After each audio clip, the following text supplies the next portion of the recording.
So we're starting the Celtic Festival. And Lisette Lopez, please take it on.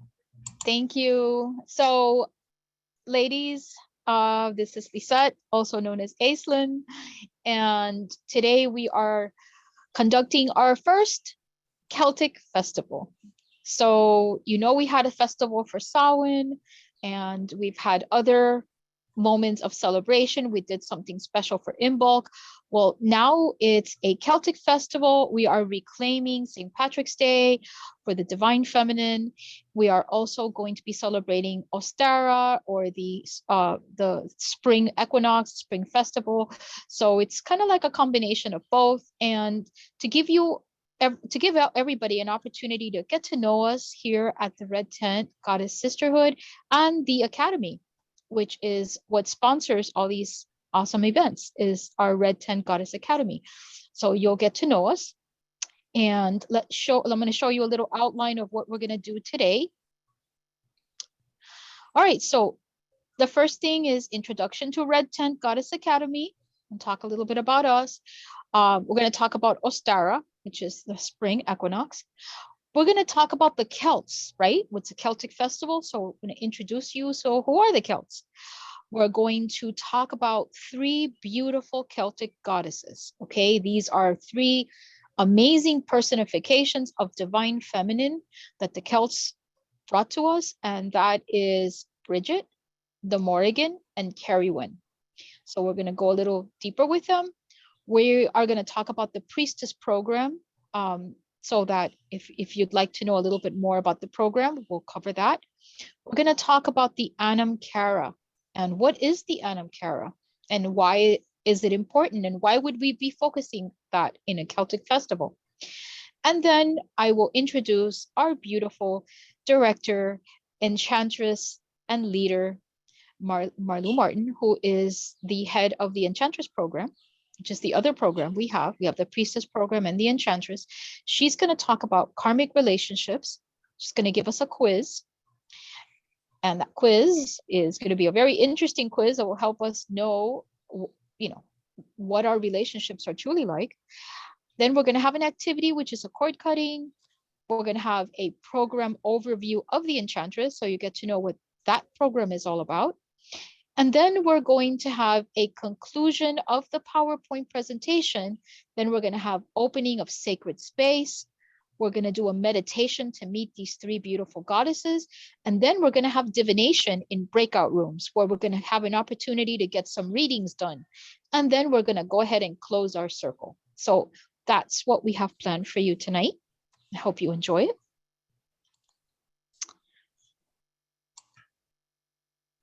So this event is brought to you by our Red Tent Goddess Academy.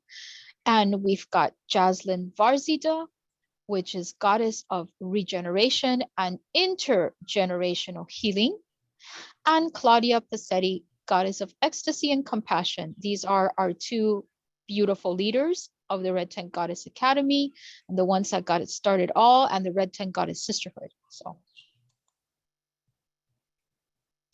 And then there is Marlu Martin, enchantress, goddess of peace and forgiveness, and an enchantress of unwavering peace.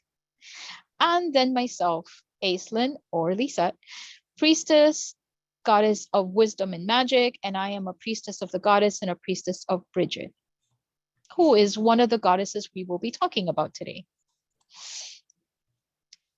So our Red Tent Goddess Academy program, we develop women to be strong, divine, feminine, spiritual beings and way showers who hold tools to heal themselves, their community, and the planet. We believe that enchantresses and priestesses' knowledge is necessary to bring forth global enlightenment.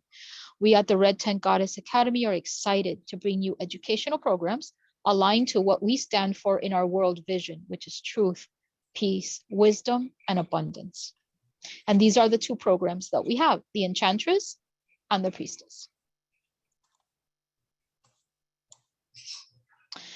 A little bit about our program, the Red Tent Goddess Academy Certification Program. We call it the inhale and the exhale. The inhale is all about self-awareness. That's our Enchantress program. This is a program that helps you integrate intuition into your everyday. You discover inner peace and self-love, teaching you how to live a balanced life, how to harmonize the feminine and masculine energies that we all have, how to use divination tools explained for your personal use and to be able to use with other people. We do a lot of inner child work for healing, and then you also get a certification once you're done. In the priestess program, it's all about the exhale, which is consciously serving. You become a spiritual leader in your community. You learn about goddesses from 12 different pantheons that will shape your spiritual evolution. You'll learn rituals for specific deities, strengthen your connection to your own inner goddess. You'll learn to conduct rituals, to celebrate rites of passages. We'll connect to the goddess who is calling you to represent her, if there is one. And at the end, you get a certification and you take vows as a priestess. You can go to the next slide for me. What's the difference between the two programs? Who is an enchantress? A woman who is intuitively connected to her surroundings and spiritual guides. She's confident. She's filled with inner peace, self-love, and love for others. She practices gratitude, lives in integrity, and her whole lifestyle is about the connection of body, mind, and soul. Who is the priestess? She's the exhale. The enchantress is the inhale. She is a woman who is a spiritual leader in the community, a wise woman, a medicine woman.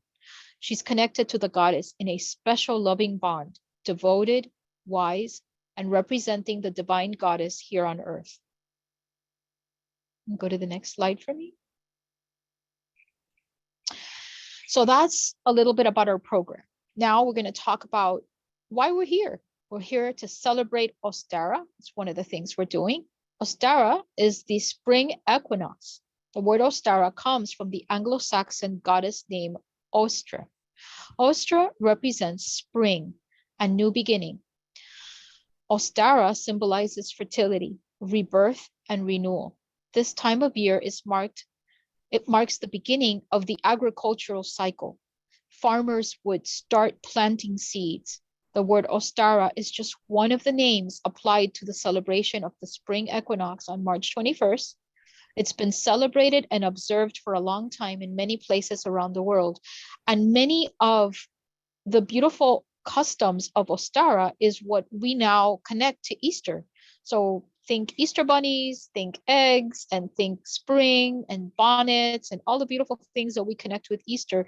They have a beginning in the celebration of Ostara and the spring equinox. Go to the next slide for me.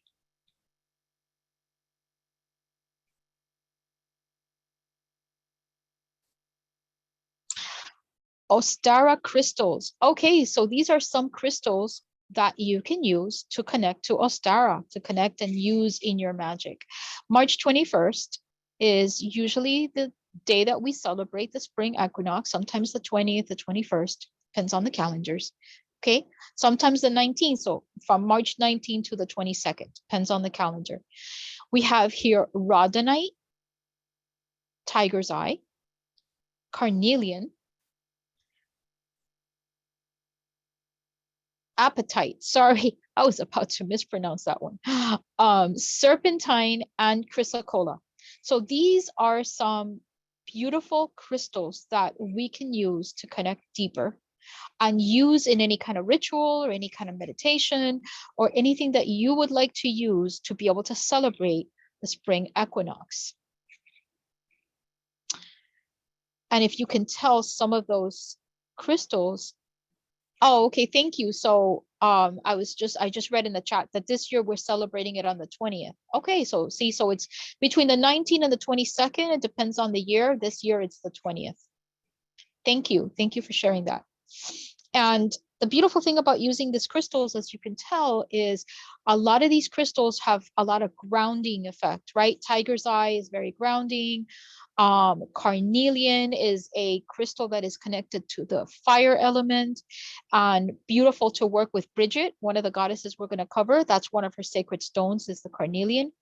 The rhodonite is a crystal of love, just like rose quartz. This is a crystal that is also used for fertility, celebrations of love and passion, anything to do with Venus, anything to do with Aphrodite, or any of the goddesses that are related to love, Rhiannon, many goddesses that have a love connection. You want to use this beautiful stone. So you can go to the next slide for me. So who are the Celts? So here's a picture of a picture we found of a woman with the marks on her face are what we call warrior marks, or marks that indicate the tribe that she's from, which that was very common in Celtic times, is they would put like what they would call war paint or paint on their face to either indicate that they were part of a specific tribe, or it was a connection to the gods, or they would use it sometimes in time of war. It was used for many purposes, but this is an example. And here is what we call a Celtic cross, which I'm sure you're familiar with this. You've seen this, I'm sure, in pictures. This is this symbol, which is, by the way, associated to Christianity or Celtic Christianity, but in reality, it is a very old symbol, and it is connected to the elements, and is connected to the 5 elements, which is, earth, air, fire, air, earth, water, and spirit or ether. And so, and then of course the circle which goes around, it indicates eternity, right? The never ending, and it is very much connected to the goddess as well. But so it's a beautiful symbol because it's a bridging of the pagan and the Christian together, right? Which the Celts were very much that mix of pagan and then later on Christianity. So there's that mix. So that's one of the reasons why we chose the symbol. The Celts, so they're a collection of tribes with origins in Central Europe. These tribes shared similar languages, religious beliefs, traditions, and culture. Their legacy remains most prominent in Ireland and Great Britain, where traces of their language and culture are still prominent today. It's believed that the Celtic culture started to evolve as early as 1200 BC. Okay, so this is a very ancient culture, a very ancient tradition, group of people. Oh, thank you. So side note, the blue paint was made from woad plants. Okay, thank you. Did not know that. Thank you so much. Thank you for sharing that. So when Christianity arrived in Ireland with St. Patrick in 432 AD, many Celtic traditions were incorporated into the new religion, which is what we now call Christianity, right? In fact, it is said by some historians that Catholicism was able to take over as the dominant religion on the island following the mass killings of Druids, which were the religious leaders of the Gauls, or the Celts, in other words, another word for Gauls. Oh, okay, Mel, sorry, I didn't realize it was you. I was like, why are you being so formal with me? I didn't realize it was you. Sorry, I thought it was a guest. Okay, thank you. Oh, that's funny. I didn't realize you had changed your name. So we're going to show you some pictures of some of the countries that are Celtic, in other words, that are part of this Celtic, what we now call this Celtic Empire, right? Which is Ireland. So 2 of the goddesses we're going to cover today are from Ireland, okay? They're considered Celtic because they were worshipped and connected to throughout all Celts, throughout the entire United Kingdom, what we now call the United Kingdom, but they're traditionally from Ireland. So that's the first country we will talk about. And the next one is Scotland. The third goddess that we're going to cover was worshipped in Scotland and also in Wales, which we'll talk about in a minute. So Scotland is another Celtic country. England, as you can see, and here is a picture of, can somebody tell me what that's a picture of? We're looking at 2 things here. We're looking at a castle, but what is the other? Stonehenge. Thank you, Stonehenge. So Stonehenge is very, very, very special, right? Very special. It's been around for hundreds of thousands of years. and very, very sacred to the Druids, which we'll talk about in a minute, very sacred to the Celts. Okay, and that was in England, or is in England still. And then we've got Wales. So a lot of the goddesses that are Celtic, most of them are either from Ireland or from Wales. And when we talk about goddesses in the tradition of Avalon, and I'm sure you've heard of Avalon goddesses or Avalon priestesses or priestesses of Avalon, we're concentrating a lot on goddesses that are Welsh. And Cerridwen is one of those goddesses, and that we will discuss. She's known in Scotland, she's known in Wales most of all. She's Welsh. Okay, you can go to the next slide for me. So here we're gonna give you a sample of the priestess program. Just to give you a little, oh, Stonehenge is 3000 BC. Wow, to 2000, thank you. Thank you. Can go to the next slide for me. Okay, so here we're gonna talk a little bit about some of the things we cover in the Celtic pantheon, just to give you a taste of the priestess program. The Tuatha De Danann. So who are they? They are a supernatural race in Irish mythology. They are thought to represent the main deities of pre-Christian Gaelic Ireland. The Tuatha De Danann constitute a pantheon whose attributes appeared in a number of forms throughout the Celtic world. So when we talk about the goddess Brighid, which we will in a moment, and the Morrigan, they are deities or goddesses that are supposed to have come from the Tuatha De Danann. Okay, the Danann, sorry. So they are part of this supernatural race, which we also identify as fairies, elves. We have so many names for it, but it's the race that existed in the Irish continent, or the Irish island, right? The island of Ireland before people. In other words, they were supposed to have been the originating race. And then came humans. So this is according to Irish mythology. Go to the next slide for me.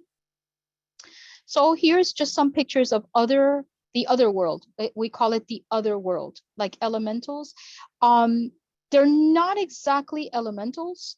They are considered to be higher than elementals. They are like what we, has anybody seen the Lord of the Rings? If you guys have seen the Lord of the Rings, you know the high elves in the Lord of the Rings, which or like they were like supernatural beings. Okay, so that's kind of what we're talking about. The Tuatha De Danann would be the closest, would be like the elves of the Lord of the Rings, to give you a comparison, right? They were supposed to be gods. They were deities. They were very, very high level beings, very high level vibration. They almost existed in a dimension that was physical at the same time spiritual. They had similar attributes to what we call elves today.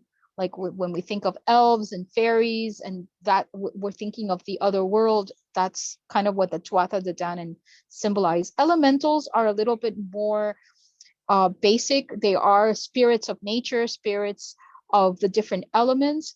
These are similar to elementals, but much, much higher level, much, much higher level. Okay.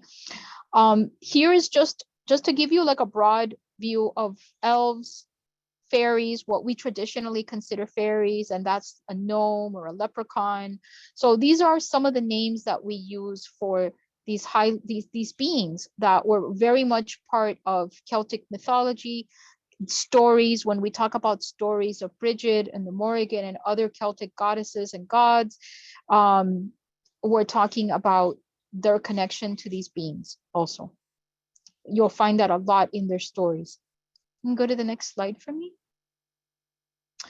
So a little bit about fairies. What are fairies? So these earlier Celtic traditions of fairies, the former Irish or Welsh deities, were not fairies in the usual sense. And this is the difference when we talk about fairies and we talk about the Tuatha De Danann. They looked very much like human in size and shape. They have special magical powers. They seemed eternally young. They don't have wings. The Danans or their Welsh counterparts were usually seen as a race of very fair people, and they can die just as mortals can, but their lives could last hundreds or even thousands of years. So they had a lifespan of like thousands of years in comparison to humans. Okay. But they're not little tiny fairies with wings, not the way we interpret them in literature and in stories. Like I'm saying, race of very high level beings. You can go to the next slide for me. So this is just to give you an idea, different types of fairies. We've got trooping fairies or social fairies, also connected to the Tuatha De Danann, right? Some people say, oh, they're fairies or they're elves, but in reality, they're a little bit higher than that. We also have dwarves, we have brownies, we have solitary fairies, and then we have what we call divas, which are elements of nature. Divas are the spirit of nature. Like if we would have put them in a hierarchy, we would say fairies, and above the fairies are the divas. So those are like the deep soul of nature.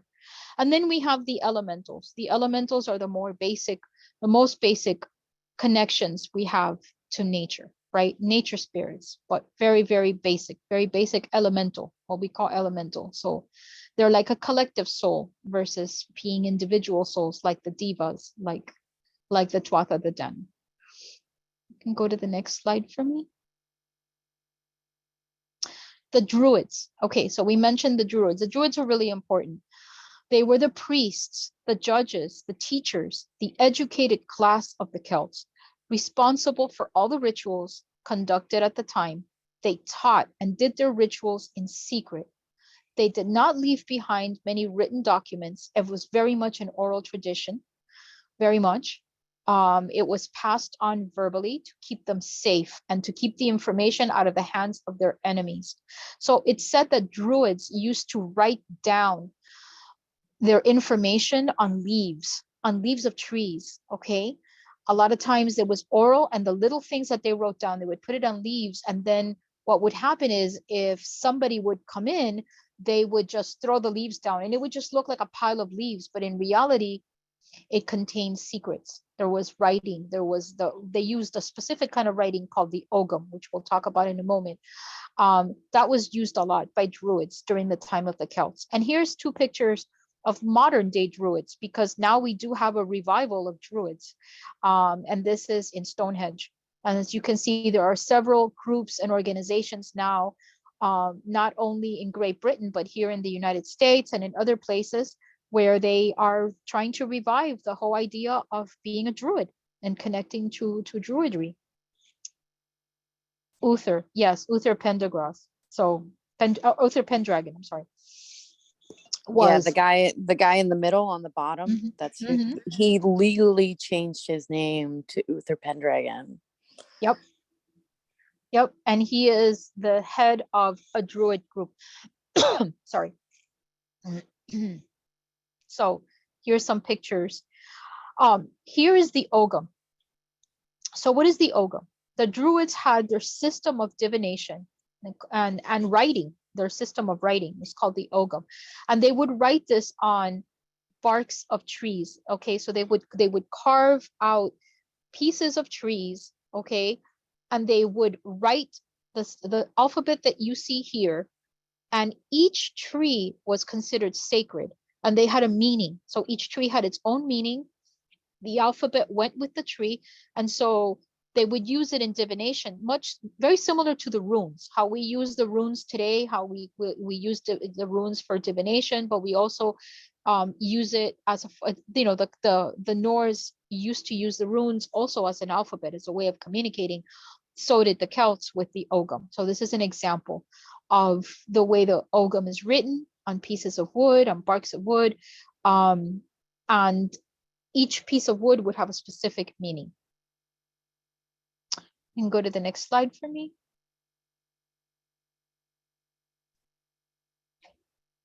So here we're going to talk about three beautiful goddesses that are very Celtic. Start with the goddess Brighid. This is my own personal matron goddess. I am a priestess of Brighid, and she is a goddess of healing, of smithcraft, of wells. So she is connected to the element of water, but she's also connected to the element of fire. She is poetry and inspiration, goddess of poetry and inspiration. She is the goddess of the bards. protection of the hearth and the home and all animals, okay, especially animals that have to do with farm animals, animals of the home. She is a goddess of wisdom, of prophecy and divination. She is a goddess of hospitality. Okay, the Irish are known for their hospitality, so this is very connected to the goddess Brighid. She is a goddess of childbearing and midwives. She was a goddess of mothers. And she is also a goddess of keening.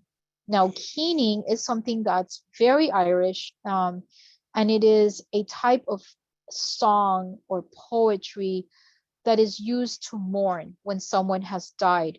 So the goddess Brighid had a son called Roadan who died in battle, and it was her only son, and her grief on losing her only son was so intense that they say that she wailed and wailed. Like, if you've ever heard of a banshee, and some people have heard of the concept of a banshee, which is a supernatural being that's supposed to alert you right before you die in Irish mythology. So they say that she wailed so loud that from that moment on, people started to connect the thought of death to the concept of the banshee. So she's very connected to that idea. So is the Morrigan. We'll talk about that in a moment. But her grief was so intense that she started a movement of being able to connect to your grief by song, by poetry, by wailing, by crying, by showing deep mourning to the person that you have lost. And it's a way of healing, a way of going through the grief process in a very specific way. It's very Irish, and she was the one that's credited with starting that type of mourning. It's called keening. The best illustration of her status in the history of Ireland is the folk tradition, which tells about how Brighid spread her green mantle over the beloved country of Ireland and turned it into the Emerald Isle. So they say that the reason why Ireland is as green as it is because of her mantle, her green mantle. She spread her mantle over the entire land of Ireland and it turned green. So that's one of the stories of why Ireland is so green. She's a very special goddess. They say that she is 3 goddesses in one. So you can see in this picture, there's 3 of them. They're supposed to be 3 sisters that together make up this one goddess. And each sister, one is a sister of metalsmithing. Okay, the other is the sister of healing, and the other one is poetry and inspiration. Okay, so they say that all together, all 3 make up one goddess, but there's 3 of them, 3 in 1. So 3 aspects, or it could be considered 3 different sisters. So depends on how you want to view it. So this goddess also has a saint counterpart. So when the Celts became Christian, right, the goddess all of a sudden was now a saint. So they say that there is definitely a Saint Brighid. Okay, definitely she was an abbess. She started her own convent of nuns, and she was very special. She had very incredible psychic abilities of being able to do healing and spontaneous healing and many things that are credited to Saint Brighid. And now Saint Brighid even has her own holy day. So there is an actual feast day in Ireland. It's considered now a legal holiday, which is February 2nd. February 1st is Imbolc. A lot of people also celebrate Saint Brighid in Imbolc, as well as Goddess Brighid, who is connected to Imbolc. And some people celebrate her on the 2nd of February. And they say that Saint Brighid is the same. She is the goddess who was accepted by the Christians and became Saint Brighid. It was the Celts loved the goddess Brighid so much that they wouldn't let her go. They wouldn't let her go. They were like, nope, we'll convert, but we're not letting go of Brighid. And so they say the church then said, oh, okay, Saint Brighid, there you go. So there's so many different stories, but most people that connect to the goddess Brighid connect to her in all her forms, including as a saint. So one of the ways, once again, that Christianity wove its way into the hearts and minds of original people was by adopting the ancient gods. So goddesses and festivals in order to easily convert them without bloodshed. So it was a way of converting the Celts without having a war. So therefore, Saint Bridget. You can go to the next slide for me. So some rituals to connect to this beautiful goddess. How do we honor her? We honor her by flame keeping. This is one of the ways we do it. The bare minimum is to keep a flame lit in her honor once every 20 days. So I am a flame keeper, and every month, okay, I rotate with 2 other groups, which I'm a part of, and we light a flame for her. And this is a tradition from ancient times. They say that Bridget had 19 priestesses that each would take turns lighting her fire, keeping her fire going. And then on the 20th day, Bridget would light her own fire. They say that miraculously, the fire would continue being lit, and it was lit by the goddess. When later on, the Celts became Christian, Saint Bridget continued to do the same thing. And she had a group of 19 nuns that would light the fire. And on the 20th day, Saint Bridget would light the fire. So this is a practice that was done in ancient times. It was continued by Saint Bridget, and it continued for centuries until in medieval times, like close to the past like around the 1700s, the monastery at Kildare, Ireland, which is where St. Bridget's from, was destroyed. And then this practice stopped. And now in this century, the monastery was rebuilt. There is now nuns in Kildare, and there is a monastery for the nuns of Kildare, and they started this practice again. So now the flame keeping has continued in honor of the goddess Bridget and in honor of Saint Bridget. And so now we have flame keepers all over the world that do this practice. They light her flame and they connect to her, and there's prayers and rituals that we do in order to keep her fire burning. The fire of inspiration. She's also a solar goddess. So she is a goddess of the sun as well. She's considered the sun to the Celts. They say that when the sun comes out, that is Bridget. She is celebrated on Imbolc. That is her main holiday, is Imbolc, which is a sacred day for the Celts and for Bridget. Another way to connect to her is through meditation, through prayer, contemplation, journaling, and rituals in her honor. Okay, so these are different ways to connect to Bridget. And go to the next slide for me. Here are some symbols and sacred animals of Bridget. One of them is the owl. This is a sample of the cross of Bridget. It's called the Bridget's cross, which is used a lot by people that follow Saint Bridget, but they say that it's also associated to Goddess Bridget, so both. The Trisquel and the Triquetra are 2 Celtic symbols that are associated to Bridget, but they are also associated to the Morrigan, which is the next goddess we're going to talk about. So it's associated to both, but a lot of people connect it to Bridget. The snowdrop, this particular flower, grows on Imbolc, and it's one of the first signs of spring. Okay, so one of the first signs of spring is the snowdrop. So this is a sacred flower to Bridget. The snake is another sacred animal. As you know, snakes are very associated to the divine feminine and the goddess.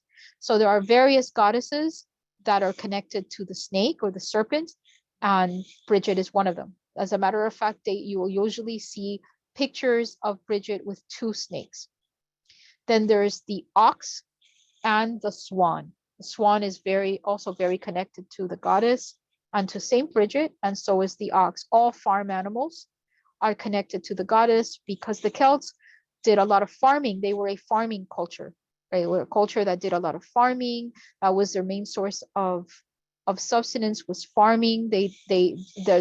Ireland is known for butter, for cream, for cheese, and this is all very connected to the goddess Bridget. So as a matter of fact, one of the offerings to give to Bridget is milk or butter or cream or honey. Honey is another sacred food for her to give to her as offerings, very connected to bees as well. Go to the next slide for me, please.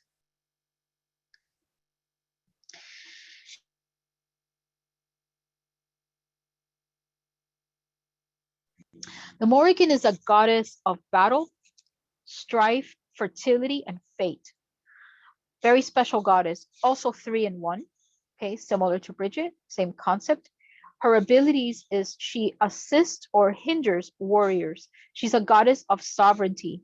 She's a very strong role model for women that want to step into their power. If you need a goddess to help you become powerful, a goddess to help you overcome abuse, if you want to step into your sovereignty, the Morrigan is an amazing goddess to connect to.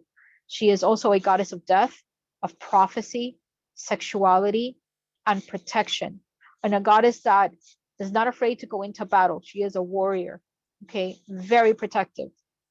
She is considered a dark goddess because she has to do with death. Usually goddesses of death are, in most cultures, are considered dark, what we call dark goddesses, because they also help with shadow work. They also help you connect to the things that we want to avoid in life, right? When death is one of them. So she is also considered a psychopomp, which is a goddess that helps souls cross once they die. So very, very interesting goddess and very powerful goddess. And they say that she is Brigid's mother. So some people say that it's another goddess called Danu, who is the head of the Tuatha De Danann, and some people say it's the Morrigan. She is the wife of the Dagda, which the Dagda is Brigid's father. So they say that for that reason, she is her mother. She's also Melanie's goddess, Melanie's favorite. So the Morrigan is 3 goddesses in 1. Some of the names of the aspects of that make up the Morrigan is Macha, Babd, and Namain. Also Anu.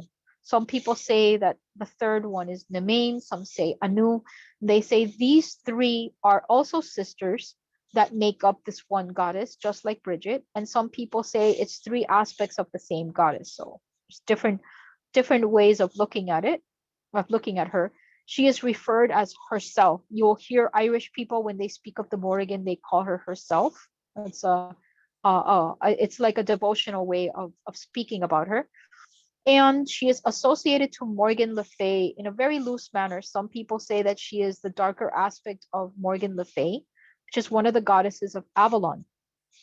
So that's up for debate. The Irish will say, no, she's not. And some people will say, yes, she is. So that's one of those questions we always have. But yes, she is supposed to be associated to the Morrigan. Some of the sacred animals of this goddess is the eel. The crow is her most famous animal. When we think of the Morrigan, she's a shapeshifter. So a lot of times she will shapeshift into the form of a crow or a raven. It's another one of her animals.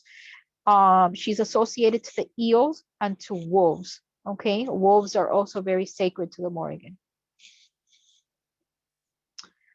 Go to the next slide for me. And the third goddess is Cerridwen.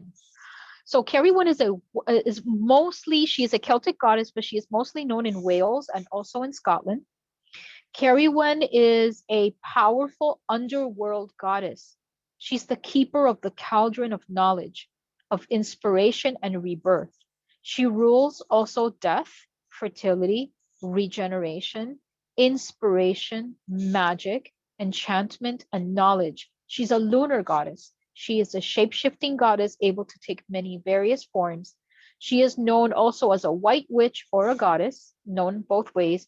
She's associated with herbology and astrology and the phases of the moon. Okay, can go to the next slide for me. So I included here a ritual to Cerridwen. I thought it was a very simple ritual and a very nice ritual to connect to her. I call her also the Queen of Witches. She's very associated also not only to the phases of the moon, but most specifically to the dark moon. Very much a goddess to connect to in the new moon. She's a keeper of the cauldron. Cerridwen brings inspiration, wisdom, and the gift of prophecy to those that want to work with her. So if you want to develop psychic abilities, if you want to be able to prophesize, if this is something that calls to you, Cerridwen is a great goddess to connect to. The best way to work with Cerridwen or other Celtic goddesses is to read poems and tales that showcase their skills and abilities. So reading the poems and the stories about them is a sacred way to connect with them. It's a way of a devotional way. So in this simple ritual, you dress a white candle under Cerridwen's name, fill a cauldron with water. Remember, she is connected to the cauldron. You're going to perform a wax reading divination with the candle. By the way, we do wax divination as one of the things we talk about in the priestess program. So you'll learn different forms of divination. Also in the enchantress, we cover these kind of divinatory forms, such as scrying. We ask Cerridwen for guidance and interpret what your cauldron tells you. Okay. You may receive messages in the form of symbols or images in the water. So in the water, you might see symbols, you might see images, or she might contact you in your dreams. Okay, so sometimes the act of scrying won't give you an immediate answer, but you'll get it in a dream. So keep a dream journal in case she contacts you that night or the night after with anything you may want to ask her. You can go to the next slide for me. So here are some sacred symbols of Cerridwen. There's a picture of the cauldron, that's very sacred to her. And then of course, the phases of the moon. So her element is earth. Her sphere of influence is magic and fertility. Her preferred color is green. Her associated symbol, the cauldron. Associated animal is the crow, just like the Morrigan. Best day to work with her is Monday. Monday because what's Monday? Day of the moon, right? Moon day, Monday. So we always try to work with lunar deities, goddesses and gods that have to do with the moon on Monday. The best phase of the moon to work with her is the new moon or the dark moon. She's strongest around the time of Imbolc, just like Brighid and the Morrigan. The Morrigan's very strong in Samhain, around Halloween, around the time of Halloween. That's one of her sacred times. Cerridwen is very sacred, like that. One of her sacred times is around Imbolc. Okay, just like Brighid. Suitable offerings. Vervain is one of her sacred plants. Acorns, moonstones, and grains, all kinds of grains. And moonstone is one of her sacred stones. Associated planet, of course, is the moon. She is definitely a lunar goddess. You can go to the next slide for me. So we're gonna talk. Are there any questions about so far what we've covered? Anything that you want to ask before I go any further? We'll have time also for questions at the end, but in case you had any questions right now, we can go to the next slide for me, Marlu, please. So who is the priestess program for?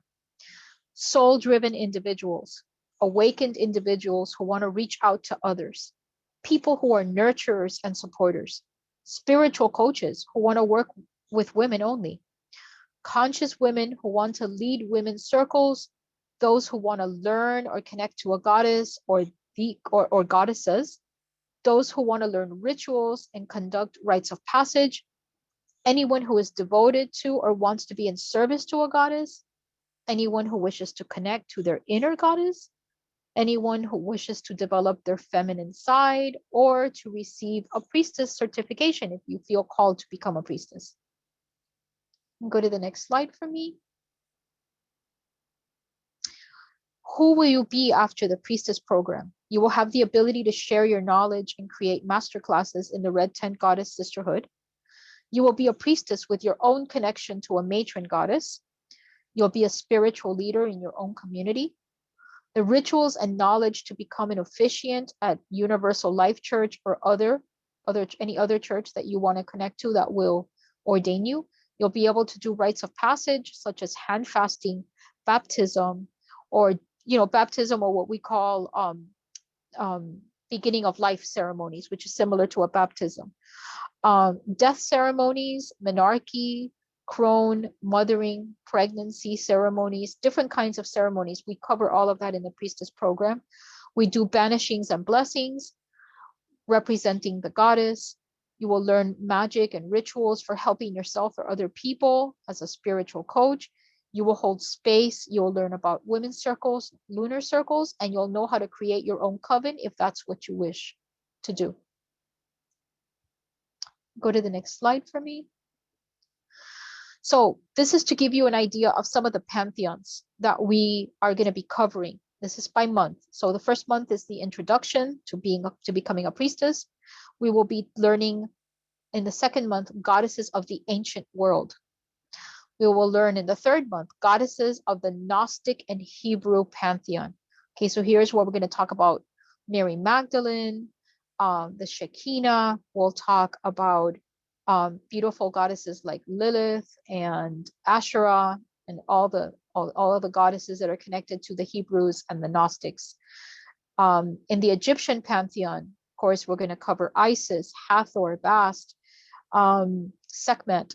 The African pantheon, we're going to talk about the Orishas. We're going to talk about Yemaya and Ochun and Oya and all the beautiful African goddesses of the Orishas, and we'll talk about the Loas too. We're going to talk about Ursuli Dante, Ursuli Freda, and the La Sirene.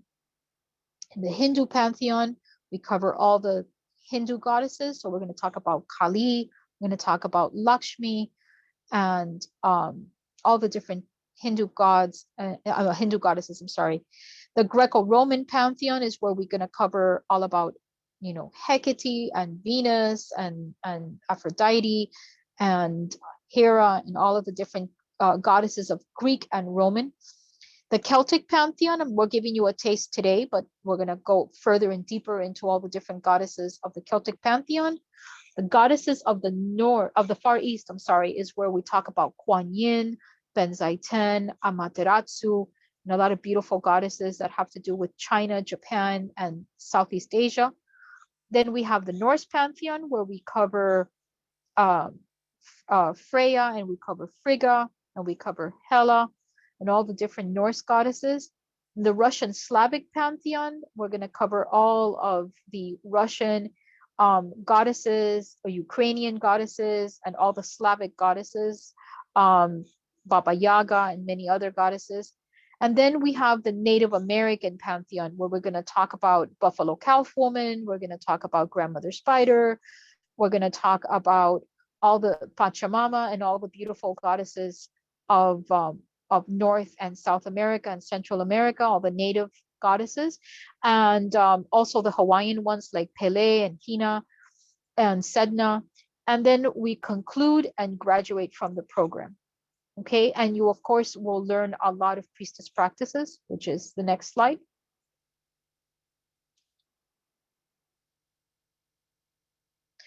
So these are some of the priestess practices. Ceremonies, right? We do all kinds of lunar ceremonies, menarche, blood ceremonies, hand fastings. I mean, think of any stage of life. There is a ceremony that goes with it. You're going to learn how to do it as a priestess if you choose to. If you want to become a community priestess, or if you want to be a priestess for yourself and you don't want to do community work, that's fine too. And then these are some other important rituals. You're going to learn how to set up an altar, connecting to goddesses, creating an astral temple so that you could do work in your astral temple and be able to have protection when you meditate. You'll learn daily devotionals and the spiritual lifestyle, candle magic, elemental magic, numerology and the goddess, runes and other forms of divination, mantras, mudras. You'll learn shamanic work, drumming and journeying, and how to be able to connect deeper. You'll learn about some astrology, like the 28 mansions of the moon, the Venus synodic cycle, which is very important, especially to women. You'll learn all different types of rituals. You'll learn about midwifing. You'll learn about sigil magic and wording, divine feminine female archetypes and how to integrate them, how to do shadow work, creating women's circles and red tents, and you'll learn mystery school teachings. Okay, so it's a very packed program. You can go to the next slide for me. And then now we're going to talk a little bit about the Anam Cara. So what is the Anam Cara? It's an essential part of spiritual development. It's a phrase that refers to the Celtic concept of a good friend, a friend that is a soul friend, okay? Used in concepts of religion and spirituality. It's a phrase that is an anglicization of the Irish word anamkara, which is a name for a spiritual friend. Now, a spiritual friend is also known as a soulmate. Okay, so the Celts were very connected to the idea that a friend that is not just a friend, but a friend that has a spiritual component is somebody who is a soulmate, somebody that you may have been in many lifetimes with, and this person is now very connected to your soul. So this is called it the Anamkara. This is a very Celtic way of looking at relationships. Okay. It could be a relative, a friend, or a romantic partner. Could be male or female. It could even be a goddess. Okay, sometimes you would say that your Anamkara was your goddess, your spirit guide, your angel, but it could also be your romantic partner. It could be somebody that is a soulmate. So now I'm going to introduce to you, once again, here we have Marlu Martin, and she is going to talk to you not only about the Enchantress program, but she's going to talk to you about the concept of Anamkara and how she teaches this concept in the Enchantress program. So, Marlu, the Hi, floor is yours. everybody. Thank you. I'm Marlu. Today I'm being called Lu Mira. That's my spiritual name, but my name is Marlu Martin. That's how most people know me.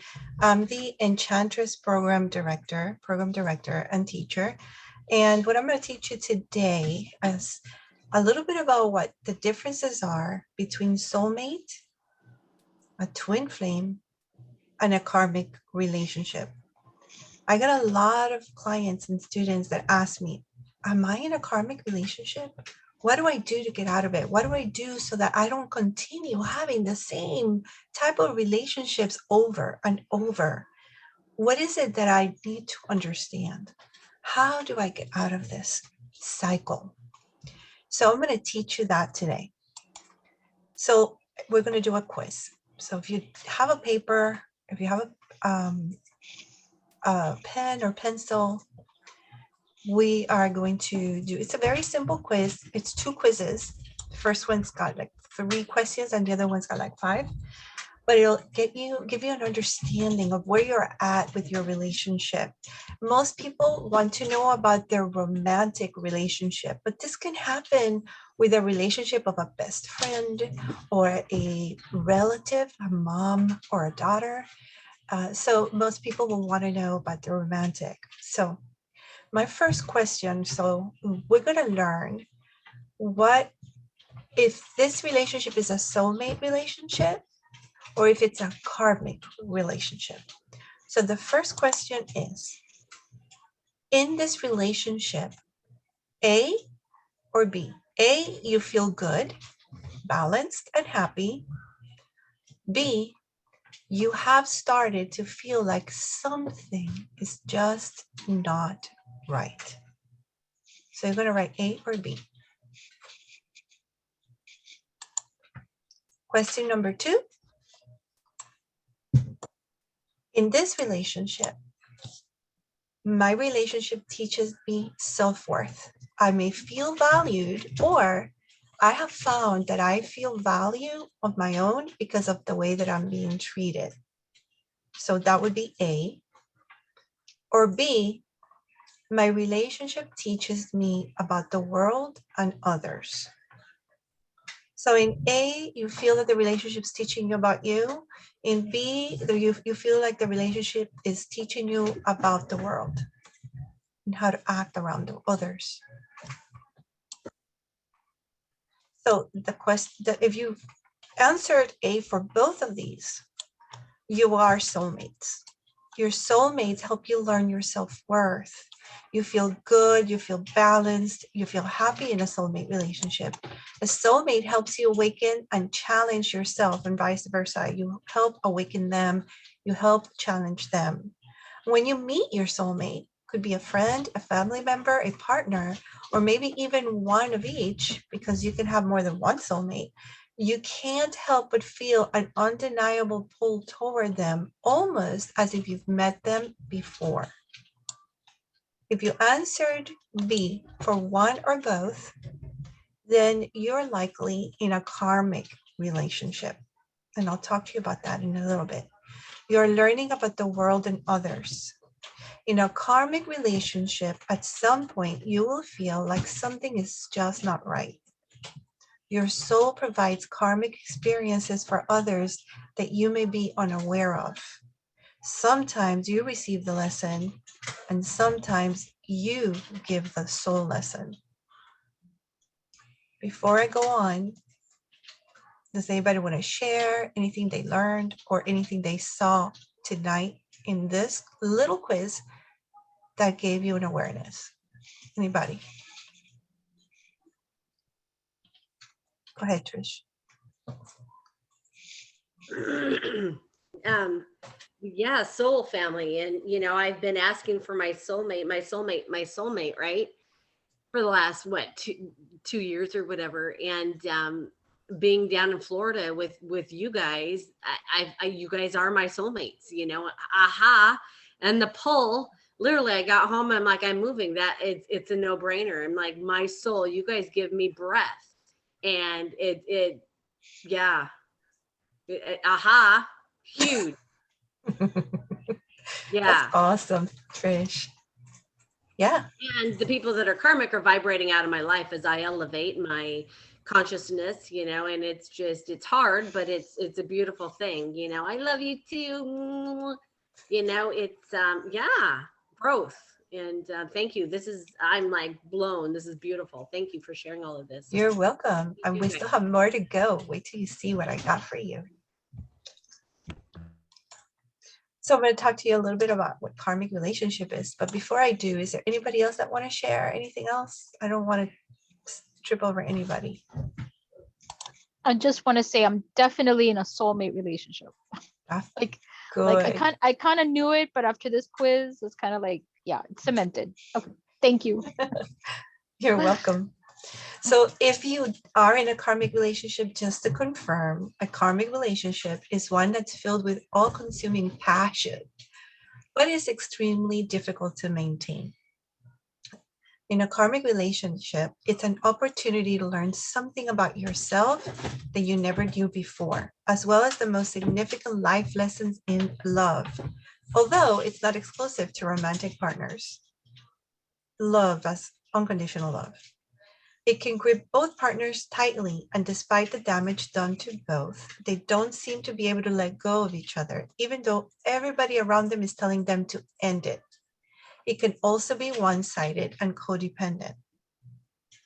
You notice that in karmic relationships, it means that you had a soul contract to bring this person with you in this lifetime, because this person is going to teach you something that you didn't get to learn in a past life. Or in this lifetime, you did something that you need to now learn. And so now a karmic relationship is coming forth to teach you, or you get to teach somebody. Any questions about that?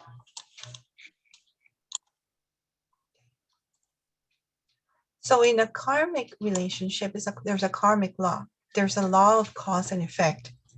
The cause is what you have done unto others in past lives or in this one that creates an agreement with that other soul that has that person come into your life to help you to learn something, or for you to learn, teach them.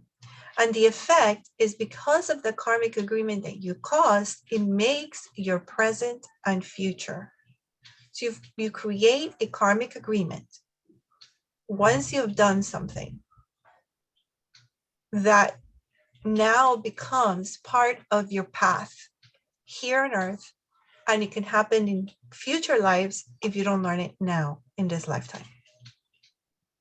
Questions? So how to make sure your future agreements are positive? You've got to consciously act from loving kindness to yourself first and to others. That instantly reweaves the present and future karmic agreements into greater pathways of empowerment and unfoldment. So loving kindness to yourself and others is the key, but it's not the only thing. There's more. So I'm going to go on to another quiz. This one has like 5 questions, and it's to see if you have a karmic relationship or if it's a twin flame. So a lot of people ask, is this my twin flame? So there are differences between them. So also, like in the other quiz, I'm going to ask you a question and you're going to put A or B. In this relationship, you feel like you can have a special relationship with another person because of the lessons you learned with this relationship. Or you feel that you are unable to maintain a new relationship with someone else because of the heartache that this one caused. A or B. Question number 2, you feel a magnetic pull toward each other. Or B, we are on and off because we can't stand to be apart. There's a lot of passion here, but then everything goes sour again. So you're on and off all the time. 3, A, I have positively changed the way I perceive things and my beliefs because of this relationship. Now, it can also be negative. You've changed the way you perceive things, and this relationship changed the way you see things, or your beliefs have changed. But mostly it's positive. And B, I cannot be my best self in this relationship. I cannot be my higher self. That person just doesn't let me be the best daughter or the best mother or the best wife or the best friend.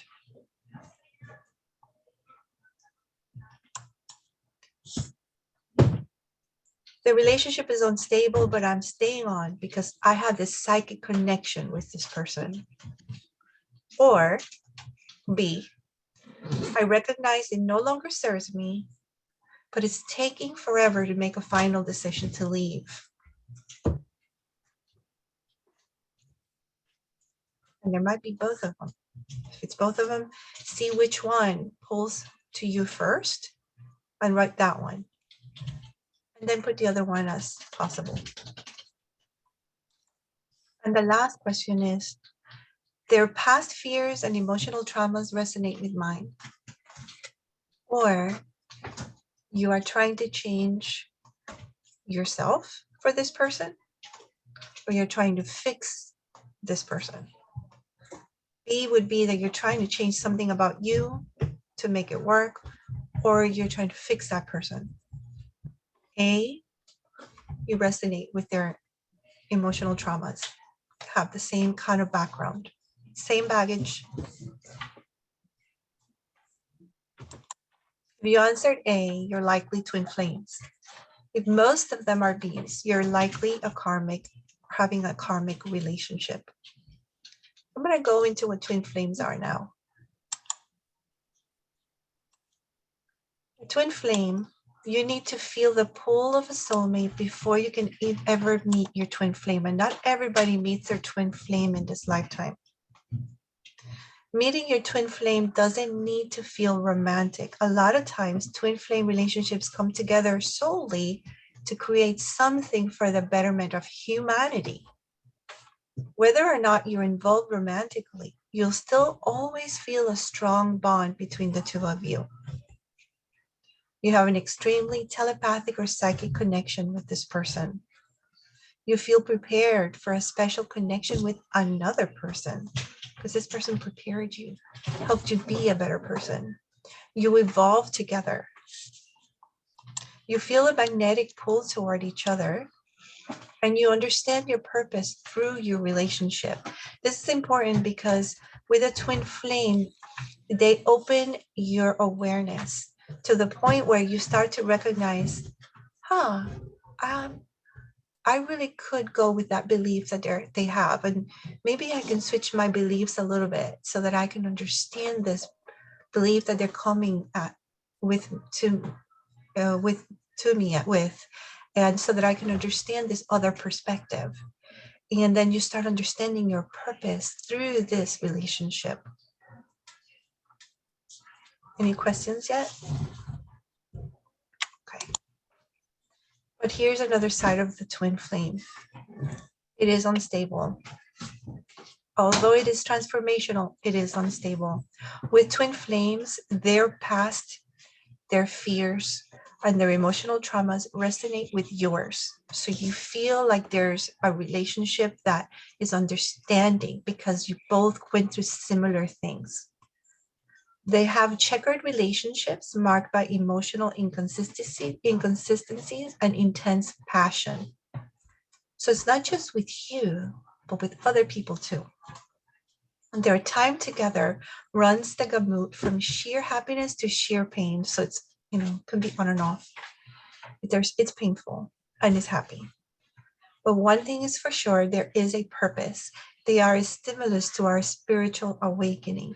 Oftentimes, a twin flame will come when either you're beginning to awaken spiritually, or they are the ones that bring you the spiritual awakening, the aha.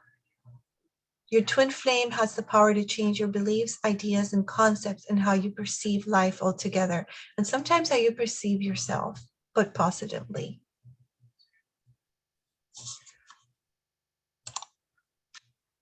Now, how are you going to recognize when it is a karmic relationship?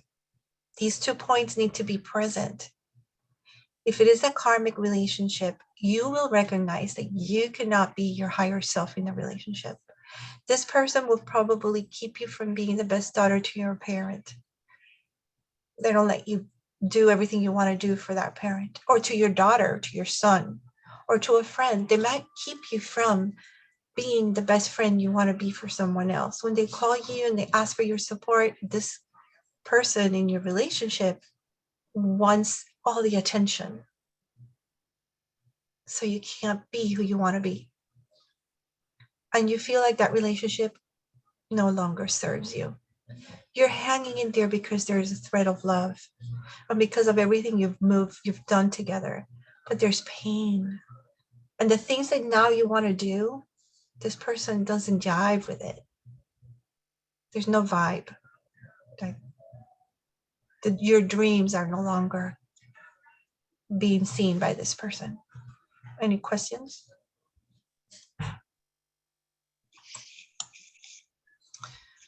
Karmic relationships end slowly. They tend to end in stages. You may break up many times and be on and off, returning again because you can't bear to be apart. You will try every which way to fix yourself and change them, using every resource you can think of to try to make it work.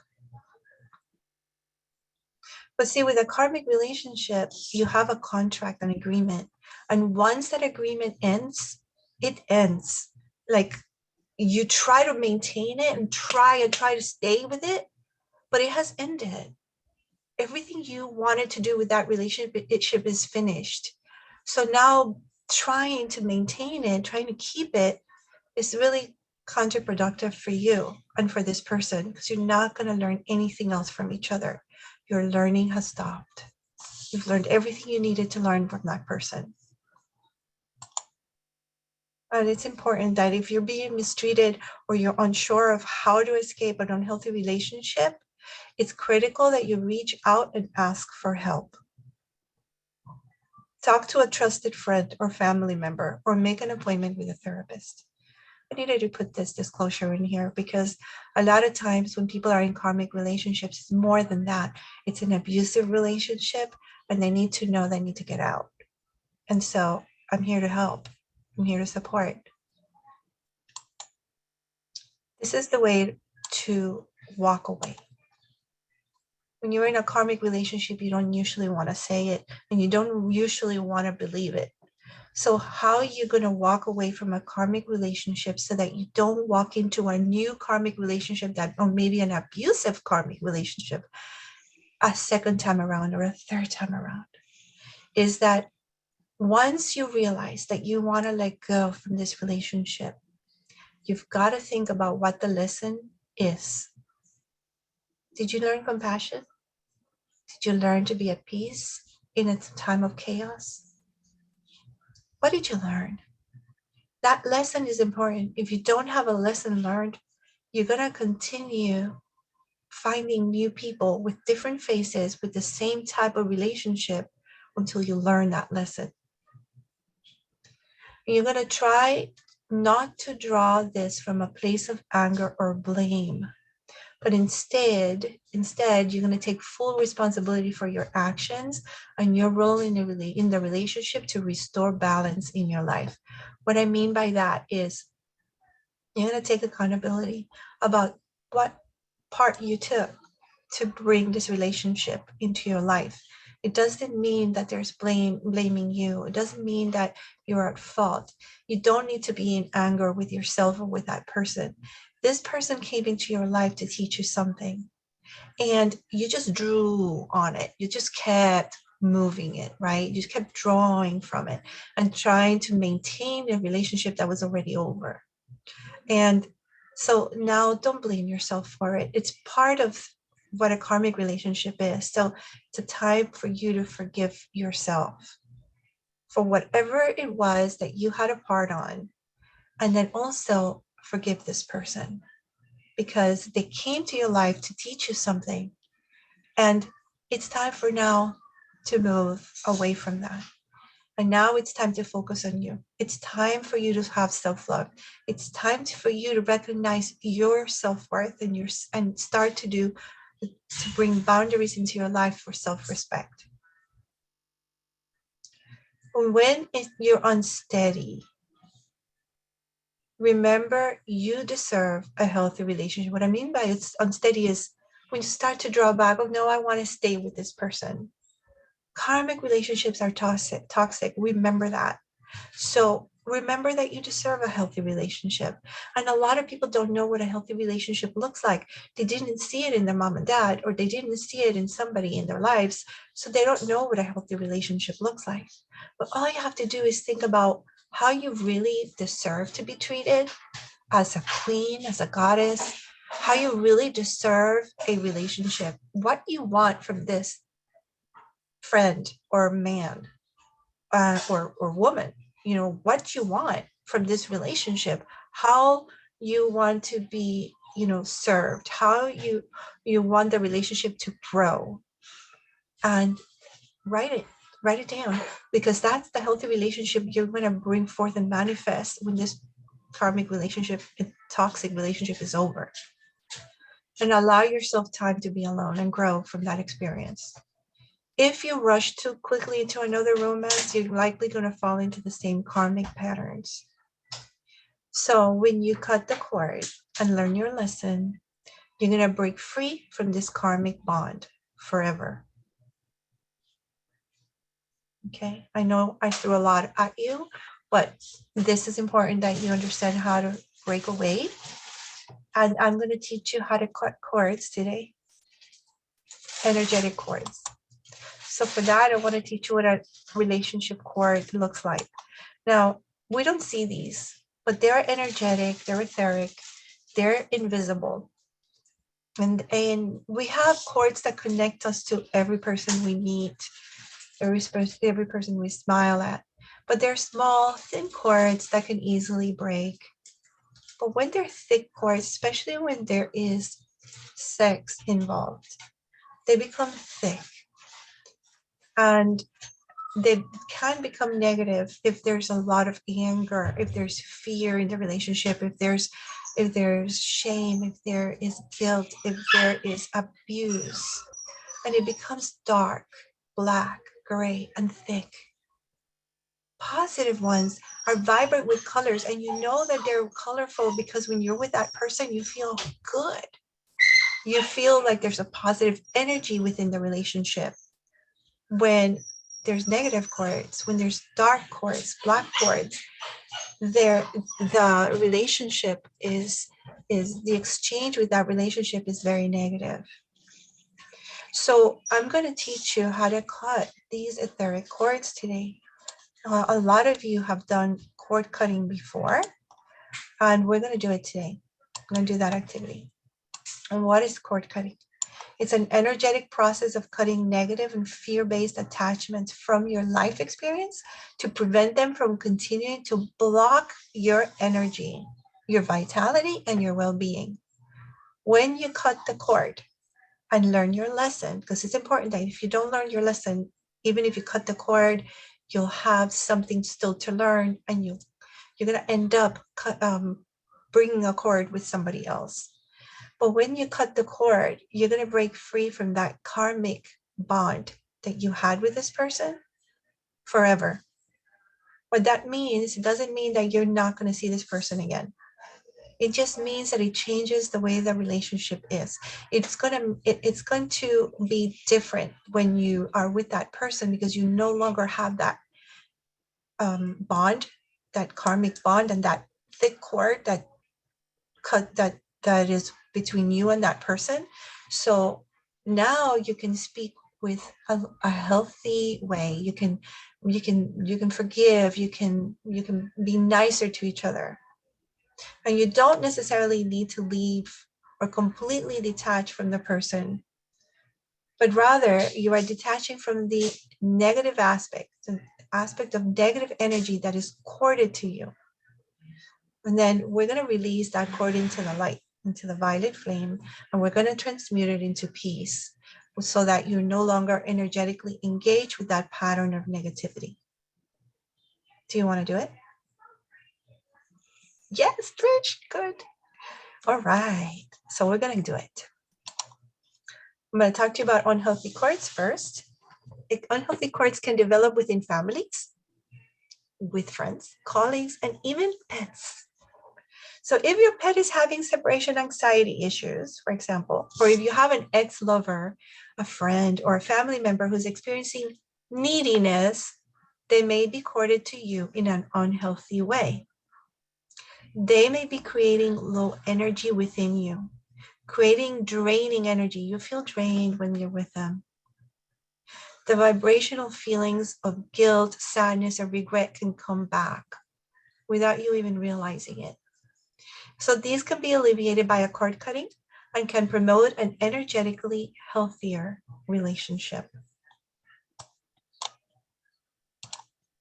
We're going to do a cord cutting activity. For that, I'm going to stop sharing.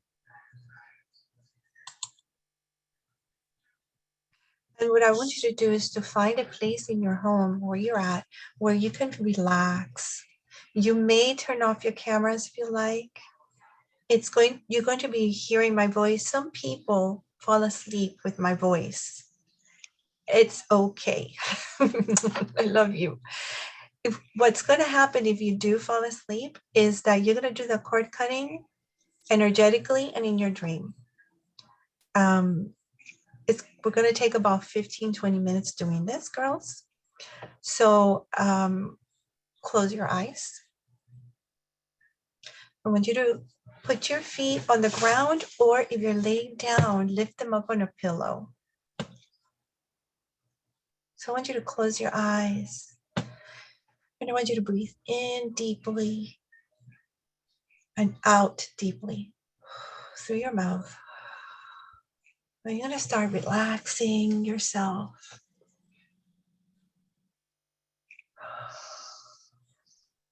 You're going to relax your neck and your shoulders. You're going to relax your torso, your back, and relax your legs and feet. Just kind of let go of those muscles. And now we're going to ask for your angels, spirit guides, deities, or ancestors who want to come forth and protect you and hold you in your highest. They're going to surround you, over you, under you, and all the way around you like a bubble. And they're going to protect you from any entity or any soul or anything that comes forth other than 100% light beings. So you are safe. You are protected. You are now, I see. Thank you.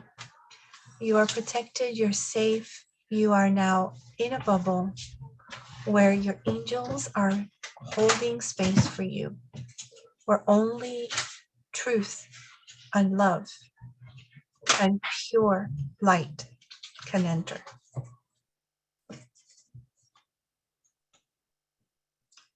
in this bubble, I want you to think about one person that has drained your energy, that has made you sad and hurtful. I want you to think of that person like if they're in front of you, like a hologram figure. And I want you to imagine now that there is a cord coming from their belly to your belly. This cord is not colorful. It's gray or black. It's thick and it's hard. And with this cord, you have felt such pain and blame. You have hurt each other. And I want you to think of love. Imagine love and what that looks like. Put it in front of you like a orb of light.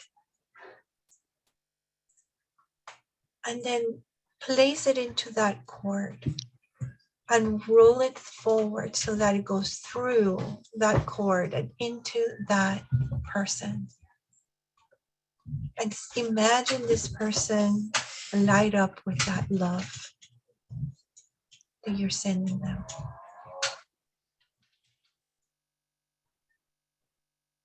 And I want you to put in mind the things they've done to you.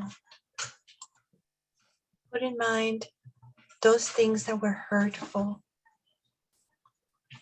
and forgive them because they needed to do these things so that they could teach you something.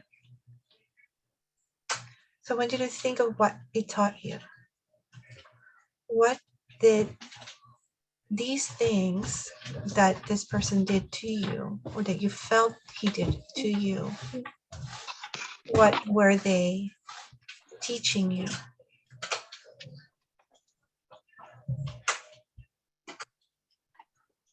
And then notice that because this person taught you this, you get to forgive them.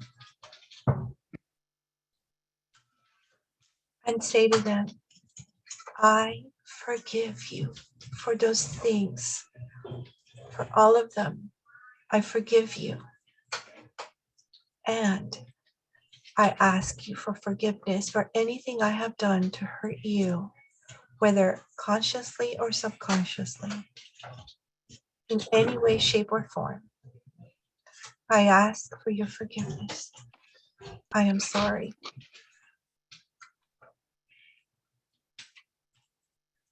I am sorry. And now with this person in front of you that has forgiven you, and that you have forgiven, and that you have given love, you're going to ask your guardian angel to come forth with a golden pair of shears. And this guardian angel is gonna cut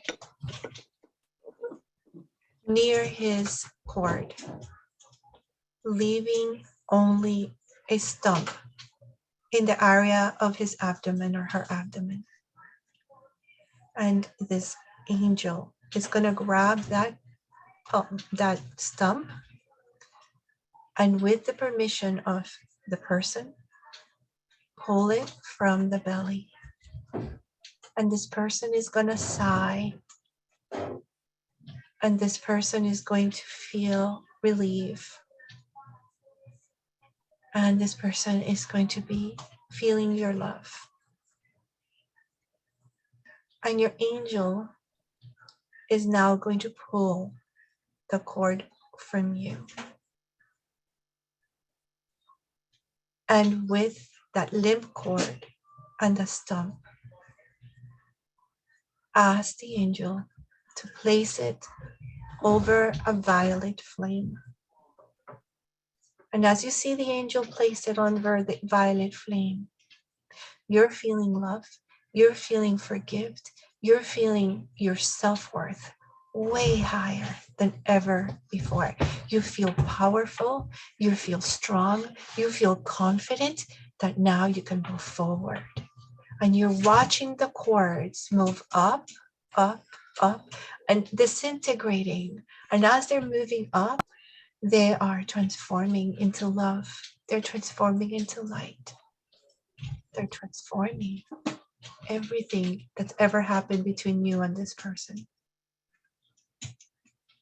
Ask this person now to leave and thank your angel for doing this for you.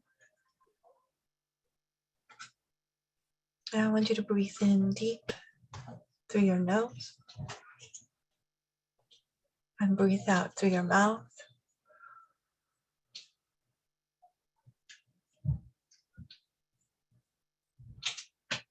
And when you can, open your eyes. Thank your angels, your spirit guides, entities that kept you safe. And then take a paper and a pencil, paper or a pen. And I'm going to give you 2 minutes to reflect on what you just felt, what you just experienced. And if you'd like to share anything about it, I'm going to give you a couple of minutes for that. You can turn on your cameras when you want.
Okay, start closing your writing, finishing it.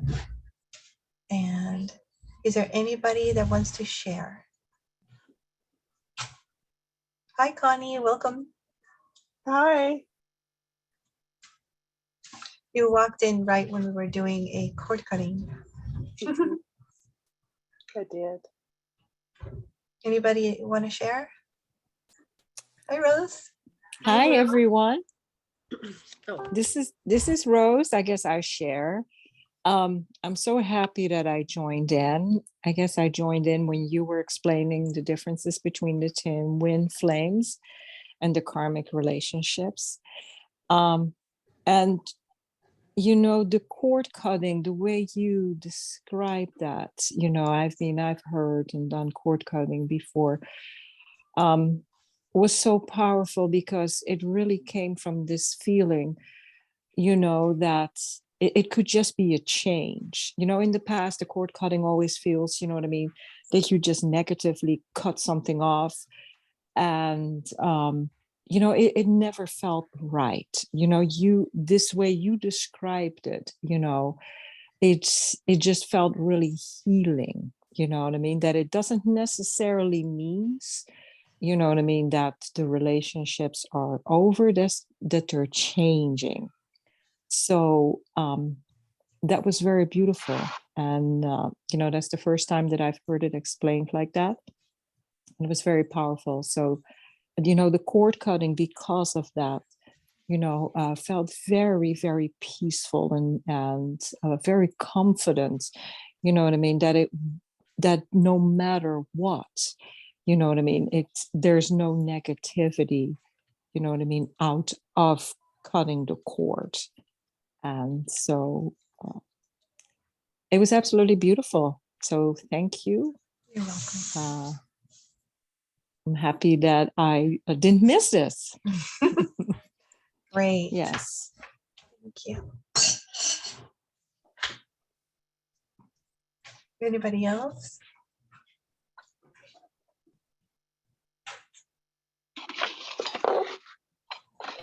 Grace. Nobody else wants to go. I don't know how much time you have. We good? I have time for one more. Let me see. Because we're 'cause going to do divination next. I've already shared. Does somebody else? Connie, did you want to share? No, I didn't get in on a lot of it. So That was magical. I'm just going to conclude what Rose said. It was very peaceful, and in the past, again, because I've done cord cutting, it just felt very violent. This was just a beautiful way of releasing them, but not being it as a negative flavor. So I did my husband, and I had done an Akashic reading record with Lizette here the other day, and imagine that, more stuff to heal with him. And he last week decided he's moving, and then I decided I did some healing the other day, and I saw him and his wife and I playing as children playing, and it was just so joyful. So today it kind of concluded that of releasing them to move, hearing him say I'm sorry, and me telling him I'm sorry, that I forgive him, and it was just so peaceful and so relaxing and just so joyful. So thank you. This was, whoo! I saw him as he and I as children, and me handing him a white sunflower. So I'm gonna look that up when I'm done here. But it was just thank you for that. You're welcome. So I teach this to the enchantresses, and the enchantresses that are present are telling me that they need to leave.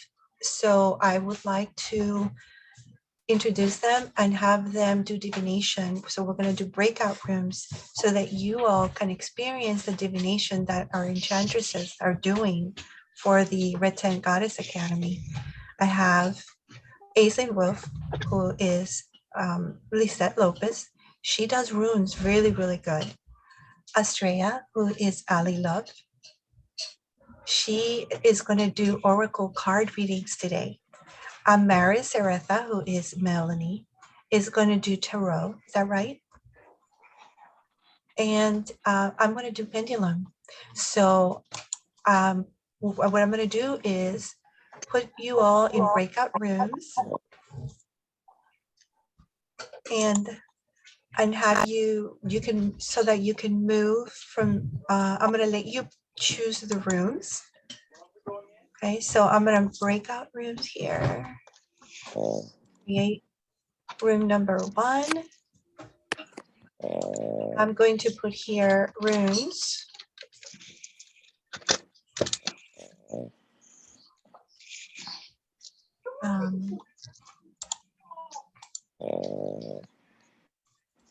I'm gonna assign, I'm gonna rename this one to pendulum.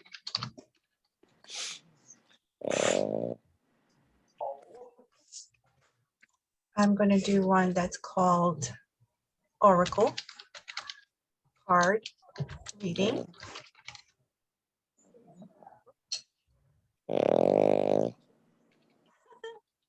That's your dog.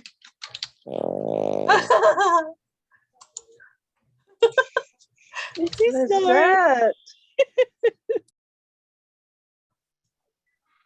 Yeah, that's Trisha's dog. Isn't that funny? Yes. Culprit. Sorry, didn't know it was. Oh, I think it's adorable. Okay. I love it.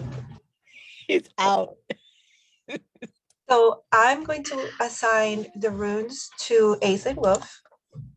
I'm going to assign the oracle card reading to Estrella. I'm going to assign tarot to, where are you? Amaris. And the pendulum to me, which I can't because I'm not on there. So I can't assign the pendulum, but I'll be in the main room. And now I'm going to open all rooms and you get to go wherever you want. Oh goodness, that's hard. I did not assign you unless you want me to.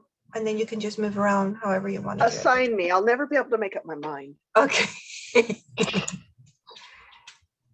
um,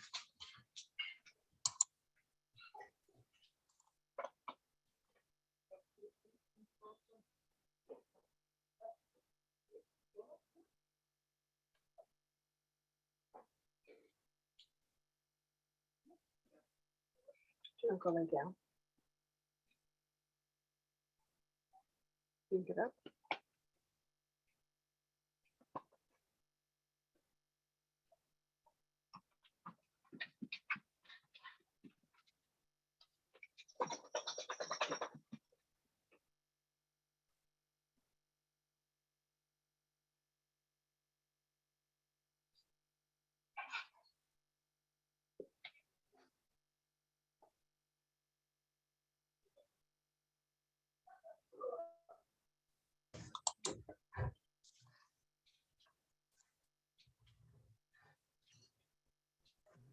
Oh, good, good. So tell me something. How did it go with the divination? How did the enchantresses do? How do you feel about it? Did you find something interesting in your lives? Oh, Z loves it. She's got a bunch of mermaids and hearts. Oh, That's awesome. She got her tarot from you. Yeah. All right. Woohoo. Lady, you have a happy face. I think everybody is happy. Anybody want to share? No, you're good. Go ahead, lady. I had a great experience with the runes. I have never had that rune reading, cards and shells and everything, but never runes. And the answer was very interesting because it's not love-wise, like, you know. So I think it was right on point. So cool. yeah. Anybody else? If we are complete with divination and you got to see some of the enchantresses working, I'm going to share my screen again. Or do you want to do the meditation, Aislinn? No, go ahead and share your screen because I think since we already did that awesome cord cutting, I think if I do another meditation now, they're gonna fall asleep. So let's go ahead and share your screen. Okay, it's loading. So basically what's left is to let you know what the Enchantress program is about. And then after that, we're going to do the meditation with Aislinn and, to share, just be together for a while. The mission of the Enchantress program is to empower you, to educate you, and so that you can develop a balanced lifestyle and create space daily for self-love. So when you are in a space where you have to choose, instead of choosing fear, you always choose love every moment of the day. And also to connect to your innate abilities, so your psychic abilities and your intuition. So that's what the mission of the Enchantress program is. So it's very different from the Priestess program. When you do the Enchantress program, after you're an Enchantress, what you can do, this is what you would be like. You would be able to share your knowledge and be able to create master classes in the Red Tent Goddess Sisterhood, just like in the Priestess program, that's the same. You'll be able to communicate with your spiritual guides, animal guides, and angels. Your intuition will soar. That is the key. You will work on your intuition, and that's going to become part of your day-to-day life. You're going to create habitual spiritual practices and routines to connect you to the divine, and also to connect to yourself, because we're going to design a balanced lifestyle for you that's going to be what you want to create in your life, in every area of your life. We set healthy boundaries for you. and you're going to learn to discern toxic versus healthy relationships. You're going to be able to increase your self-love and your self-confidence like never before. You learn about your own past lives, because we talk about past life readings, we talk about Akashic readings, and you're going to know how to cut karmic ties like the one you did today.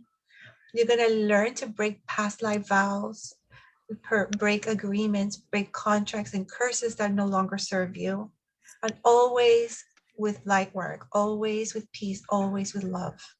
You're going to be able to improve your communication within the relationships surrounding you and within your own head, because we teach you how to be affirmative with yourself.